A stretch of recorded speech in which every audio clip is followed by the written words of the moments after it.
السلام عليكم. ازيكم؟ يا رب تكونوا بخير.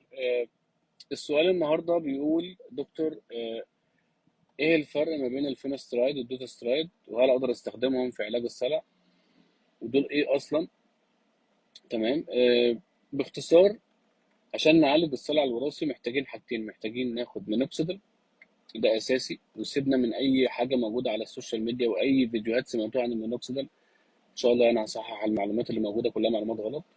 كل الناس يعني ما شفتش حد يعني يقدر ان هو يوصل المعلومه بشكل كامل. ممكن في حاجات ما شفتهاش بس على حد علمي يعني. الحاجه التانيه، ندي انتي اندروجين، مضاد لهرمون الصلع، ده جايد لاين عالمي. طيب المضاد للهرمون، ايه الحاجات اللي ابروفد؟ حاجه اسمها الفينسترايد، ده بيشتغل على اساسا في البناين بروستاتيك هايبربليجيا، تضخم البروستات. طيب ايه وظيفته في الصلع؟ النهارده هرمون الذكوره، ودي المشكله الاساسيه في الرجال وفي النساء، طبعا بيفرز من المبايض في النساء واماكن كتيره في الجسم برضه. اللي هو التستوستيرون بيتحول للداي هيدرو تستوستيرون عن طريق تو انزيمز، اللي هو 5 الفا ريدكتيز 1 و 2.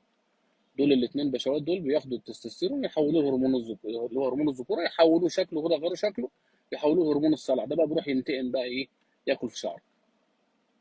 الفينسترايد بيشتغل على ال 5 الفا ريدكتيز 2 سيلكتيف، بيختار، يقوم ضارب ال 2 موقفه، يقوم يقلل الوتيره بتاعه تحول التستوستيرون للداي هيدرو تستوستيرون، فبالتالي يقلل من وتيره الصلع، يدي فرصه بقى ان الشعر يبدا يطلع مع وجود بقى ادويه تانية. فالنهارده الكلام ده بياخد من 6 شهور سنه.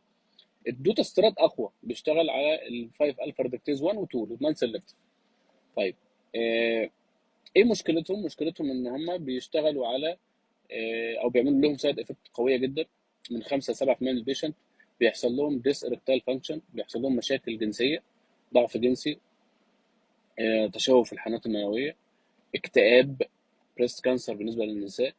ما ينفعش واحده حامل تلمس حبايه مطحونه من الفينسترايد، متخيله؟ يعني بيحصل عند تراتوجينيستي، بيحصل عندنا تشوه الجنين.